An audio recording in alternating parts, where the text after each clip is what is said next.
Саламатсыздарбы достор, менин атым Жолдубек. Силер менин каналымдасыңар, как өзүңөр билгендей эле.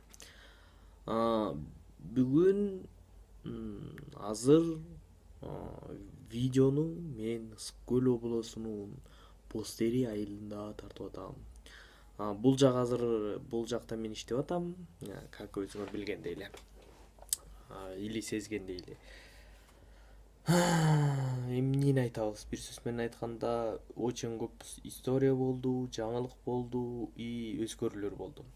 Биринчи эң чоң өзгөрүү бул мен Бишкектен бияка келдим. То есть жер котордум күзгө чейин, сентябрдын 15-20 чейин. Ал мен июлдун башында келгем, 1 июлда келгеммин, почти 1 июлда да 1 июль күнү мен прям ровно ошол күнү мен бул Бостериге келгеммин.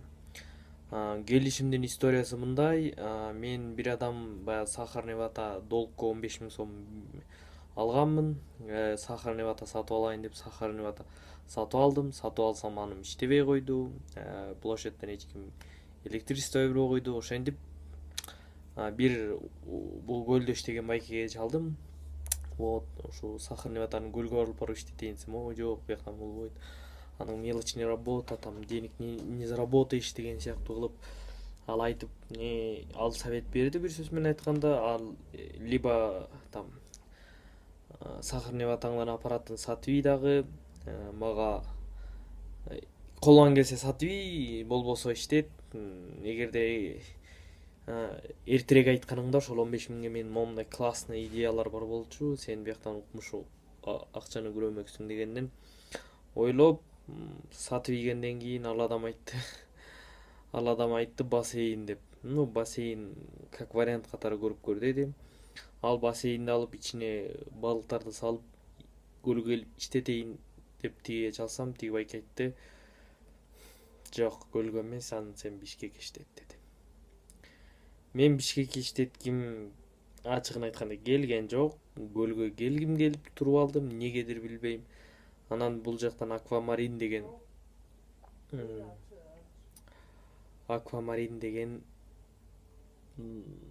пансионат менен сүйлөштүм. Бияка чалдым, 2GIS аркылуу чалдым.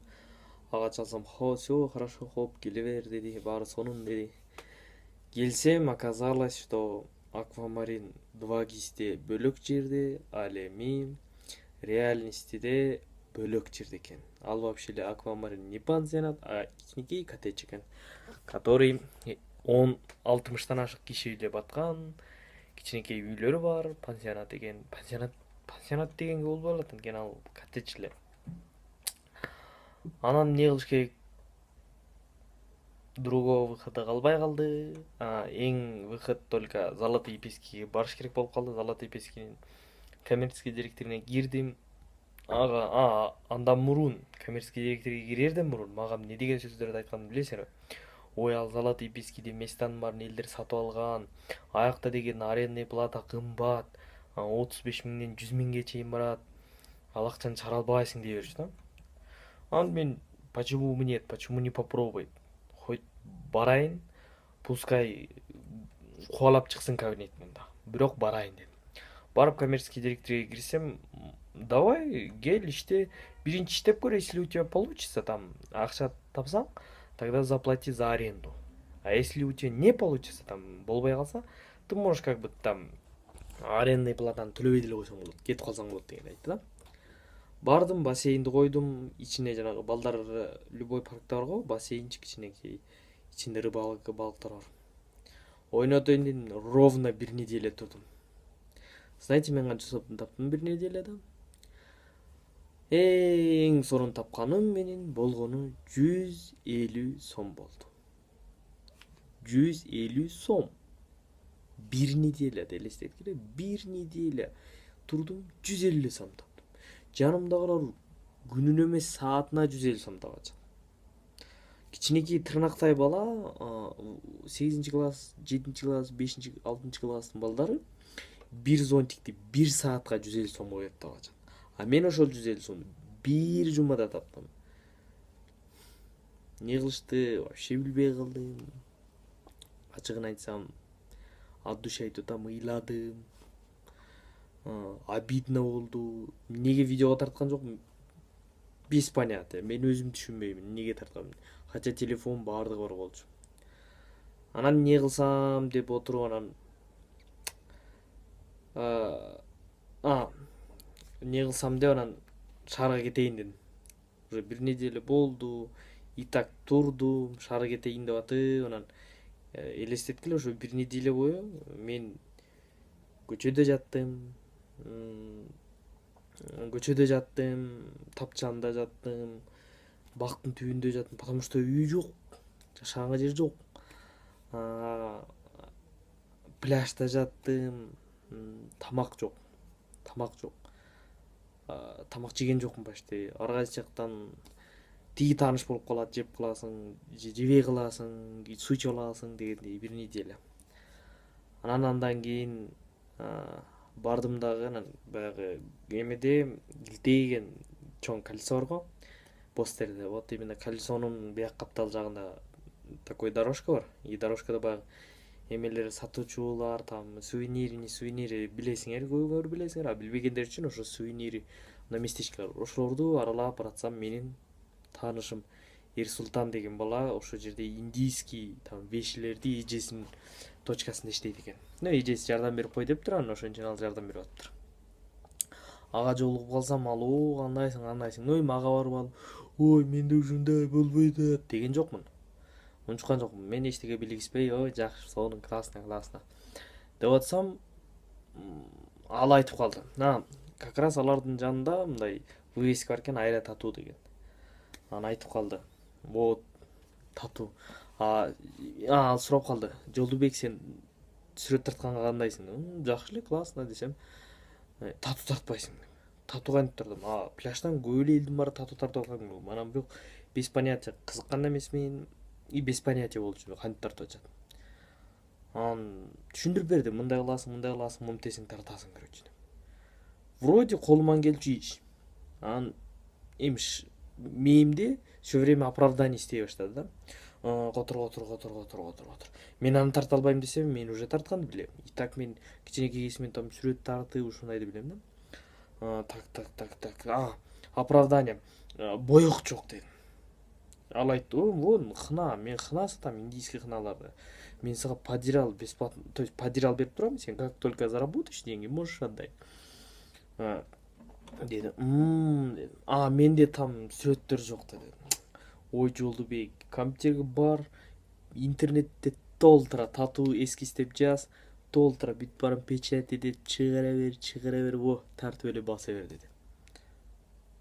Дедим. Уже оправдание жок, уже кылыш керек. Классная идея. Менин жакшы совет берген адамым бар. Эми ал ким экени секрет бойдон кала берсин. Ал жака чалдым, анан ушундай тату экен. Ага каждый день айтчумун, каждый день чалчумун, айтчумун, ушундай болуп атат, мынтип атам, тигинтип атам, такой, сикой, но всегда поддержка берип турчу, всегда айтып турат. Жок, дагы бир жолу пробовать этип көрчү, дагы бир күн чыдап көрчү, может быть дагы болуп калат. Бүгүн кечке иштеп көр, может бүгүн келип калат деп айтып турчу. Ал айтты, о, тату классно. Мен барганда көлгө, мен обязательно тартып. Сен ошону кылышың керек деди. Мен бардым, алдым. Биринчи күн чыктым. Думаете, тарта алган жокмун? Жок, мен тартты элге предлагать эткенден уялдым. Неге? Непривычно же. Деп. Анан предлагать эткен жокмун. Ошентип бир күнүн короттум. Экинчи күнү курсак ачка, акчаң жок. Не кылыш керек билбейсиң. Папканы алдым, ачтым, пляждан көтөрүп алып, кыйкыра албай атам, уялып атам. Бирок көтөрүп алып басып бараттым. Бир орус эже, тату, иди сюда деди. Бардым, тарттым. Канча сом дейт? 100 сом деди. Болбосо ошол сүрөттү башкалар 200 сом, 300 сом да тартып атат. Мен 100 сом дедим. Мне же лишь бы денег заработать же. Десем, ал төлөдү, ага тарттым. Кийинкисине. Кечке чейин 800 сомдук. Катуу болду. Мен өзүм таң калдым. Ушундай болот турбайбы деп. Анан июлдун 15-инен мына бүгүнкү күнгө чейин азыркы учурда татуу тартып атам. Ачыгын айтканда сложный күн болду, но при этом жакшы күн болду. Азыркы учурда ден жакшы тартып атабыз. Бул видео негизгиси достор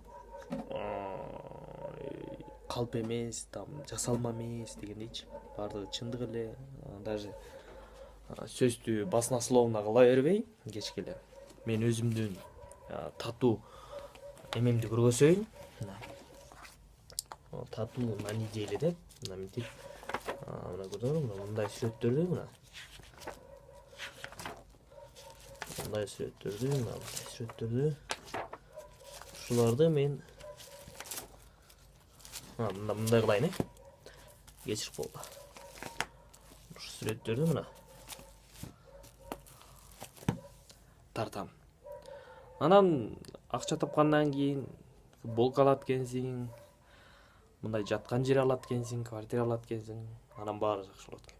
Мен бул видео менен эмнени айткым келет достор? Бир нерсе, только бир эле нерсе. Биринчиден, эч убакта эч кимге ишенбегиле. Насчет того, что силер бир нерсе кылам дегенде, ой, болбойт деген адамга эч убакта ишенбегиле. Вообще ишенбегиле. Эгер адам болбойт дедиби, значит, ойлонгула, болот, бул болот. Неге ал болбойт деп атат? Анткени ал завидующий, ал мен кылган жокмун, бул кылып атат. Экинчиси достор, эч убакта жанагы кечке эле айтышат го, не сдавайся депчи. Вот не сдавайтесь, да, вот. Баягы эме дейт да, бүгүн болбой калды, ничего страшного. Дагы эртең кечке жасап көрөм, вот эртең точно получится деп айткыла. А не то, что эртең кечке жасап көрөм, эртең кечке болбосо анда значит болбойт эмес. Эртең кечке жасап көрөм, анда эртең кечке точно болот. Эртең болбосо бүрсү күнү болбосо наркы күнү болот. Кудайдын күнү көп деп койчулу, ушундай бир анекдот бар. Не помню, да. Ошон үчүн мен эки чоң важный нерсе. Биринчиси, эч убакта эч кимге ишенбегиле, который ишенбегиле, сен баарына ишенбей койбогула. Адамдарга ишенгиле, поддержка ишенгиле, бирөөлөр жардам берип атса ишенгиле, адамга ишене билиш керек да эми. Анан только жанагындай, ой, болбойт анан, койчу дегендерге ишенбегиле. Андай адамдар силерди завидует этип атат. Силерди көрө албай атат. Те, кто который да, болот, классно дегендерди сүйүнгүлө, что алар поддержка деп атат силерге. Ал эми экинчиси болсо жанагындай эч убакта сдавайся этпегиле. Мына элестеткиле, эгерде мен ушу 3-күнү кетип калганда эмне болот эле Бишкектебизде? Билбейм Бишкекте эмне болмок, но мен азыркы табаткан акчаны, азыркы жеп аткан нанымды, азыркы көлдө жүргөн убагымды көрмөк эмесмин да. То есть всегда биринчиси не получится, да, там бара эле, ой, классно, да, көлгө келсең, ой, көлдө толтур акча, нет, андай эмес. Же Россияга бара калсаң, Россияда толтур акча, жок, андай эмес. Же болбосо бир бизнес кыла калсаң, мына бизнес, жок, андай эмес. Мен бул видеолорду дагы бир жолу айтам, эч кимге үйрөтөйүн деп, бирөөнү өстүрөйүн деп тартып аткан жокмун. Бул өзүм үчүн тартып атам, эң биринчиси, чтобы мен кийин баягы чоң успешный успех болгон кезде мен кандай элемди эстеп көрүп турганга. Бул биринчиси.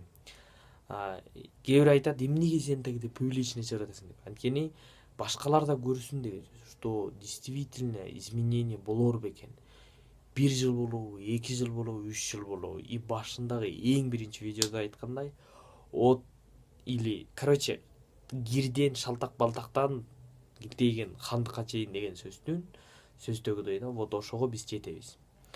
В грязи, в князи деген сөзгө. Башында мен действительно жутко жашоочумун. Азыр эми бул комта не вау, но двухместный, жерде палас бар, нормальный, жыттуу, жакшы жер. Чемне желе пляжда тапчанда жаткандан көрө, Кудайга шүгүр. Но бул потолок эмес деген сөз. Ошон үчүн достор, эгер силерге интересно болсо көрүп тургула. Не интересно болсо дизлайк баскыла. Интересно болсо лайк баскыла. И каналга жазылгыла. Насчет сайт жөнүндө, сайттын ТЗсын жазып атам. Жакшы программисттерди таптым. Азыркы учурда алар биринчиси бир жагын анализ, экинчи жагын ТЗ-ны күтүп атышат. ТЗ деген технический задание. Жазып атам так что. Мен колдорум эме. Хына, боек. Боекчу болгондон кийин боек болот экенсиң, давай.